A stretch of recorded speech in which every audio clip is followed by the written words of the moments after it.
What's up, fam? Modern day caveman here. Well, I decided to give my phone a shot and see what kind of quality I get with my phone.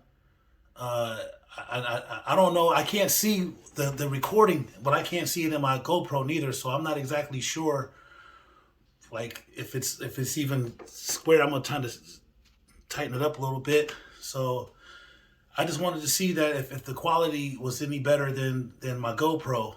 So we'll see. I've heard of did I even say what's up, fam? Modern day caveman. I'm sorry if I didn't. What's up, fam? Modern day caveman here. So uh, I'm like I said, I'm checking my phone to see what kind of video quality did I get and the sound quality. I'm not sure what type of quality I'm going to get out of it, but I heard that the cameras on the back of this phone were way better than the cameras that's on my the camera that's on my GoPro, the lens that's on my GoPro. So I'm just checking to see right now, and like the type of video. I want to see what type of video that I get too, because and I was always told to do landscape. So everybody was like, no, don't do the straight up do landscape. So I'm trying this, seeing what everybody says. Just this, I'm just doing the intro for this part. So we'll see. Like I'll edit it in. I'm going to go back to my GoPro and see what happens. All right, I'll be back. All right, so I'm back to my GoPro. We'll see what it does. We'll see what it does, man. I want to see. I don't know. We'll see. We'll see. But today, excuse me. Today I want to talk about cycles. Right? Cycles are what causes guys. I have talked to these guys before. I talked to you guys before about why guys go in and out of prison. Right? And now, mind you, that I've talked to a lot of guys in prison. I did a lot of different programs in prison, and I've had an opportunity to speak to a lot of guys in a lot of different walks of life and a lot of different prisons, right? And so I realized that what happens is we get caught in these cycles, and these cycles, so for example, okay, so I'll put me on the operating table. I just use me for example. Like the first time that I got caught in a situation where I went to prison, you know, I got caught with a gun. Like I shot a guy. I shot a guy in self-defense. And long story short, I took a plea bargain, ended up going to prison.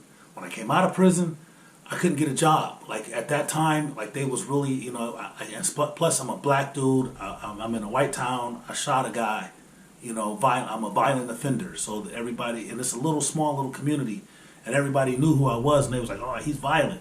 And I really couldn't get it. I literally couldn't get a job. I tried to get a job. I was going around trying to get a job, and couldn't get a job.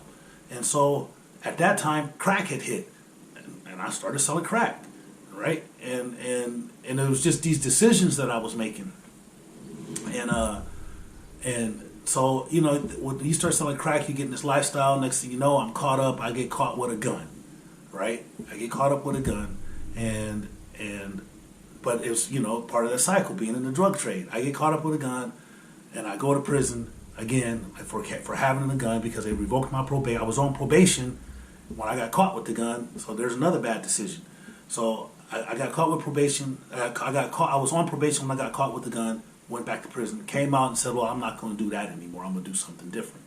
Right. So when I came out the next time, I quit selling dope, but this time, like I was dealing with women, right? But now mind you, I was dealing with women the first time around too. Like when I first went around, I was dealing with all these women. So I said, well, I'm not going to sell dope anymore, but I'm still going to be doing these things with this women. And so I started messing around with these women, and I ended up going back to prison because of a woman, right? So mind you, and by the way, let me back up. The things in my cycle that got me caught up was womanizing, selling drugs, not having my own place, not having any responsibilities, right? And not having my own place. And not having a vehicle, and I didn't have a driver's license, right? And I didn't own my own. Well, I owned my own vehicle once, but I got it, you know. But I didn't have a driver's license, so that was nothing. I didn't have insurance. So these are things that are part of my cycle. So when I went to prison for the girl, I came out. I went to stay with somebody else. I didn't have my own place. I stayed with somebody else, and got caught up in a bad situation and made some more bad decisions. And another thing in my cycle is I was violent. I was always fighting everything. I was a hammer and everything was a nail. So in my cycle, there's women, there's drugs, there's no responsibility or no accountability for having my own stuff. There's not having my own place, right? And then there's violence. Those are those things right there, right? Those 5 things.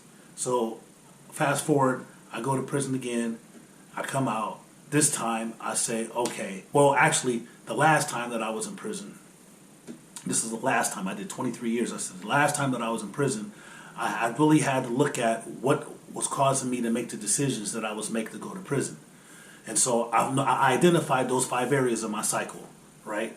So it was the drugs, the violence, the women, the no responsibility, right? Lack of accountability, and not having anything of my own, not having my own place. I was always staying with somebody, right? Those are my 5 things. So I said, okay. I noticed that what happened was the reason why I was going back in the side, when something would happen, I would change part of the cycle, but I would still be in the cycle. Like I would say, okay, I would take out the drugs, but I would still be messing with women, not having my own place, not having responsibilities, not having my own and I would do this, and it would all lead back to coming back around. Like I still would avoid drugs, but it was there. Like I could have sold drugs, and I was like, dang, I ended up doing drugs, and I'm not like saying addicted to doing drugs, but just because it was there in the environment, and part of the cycle was that I was in the drug world, and it was always around me, or I was always messing around with all these women, or I was always staying with somebody else, or it was always something that led back to this cycle. And I realized that and if I'm going to be different, right? If I want different results, I got to do different stuff. They say if you want what you never had, you got to do what you've never done. And so I decided to say, okay, I got to get rid of that complete cycle. I got to get all the way out of that cycle. Like I can't do nothing within that cycle. Nothing. Right? Because it's a cycle. It's going to always come back around. It's going to always come back around. Like you start doing one thing in this cycle, and then it leads to the next, and it leads to the next, and it leads to the next. And next thing you know, I'm back in prison. So I said, okay, I'm going to create a whole new cycle. Bam. Wash my hands of that cycle. Like I can't do nothing within that cycle, and I don't want anything that was in that cycle to be part of this new cycle. So that was why I was very adamant to coming out when I came out to my mom this time. Like I didn't want to come out and stay with my mom.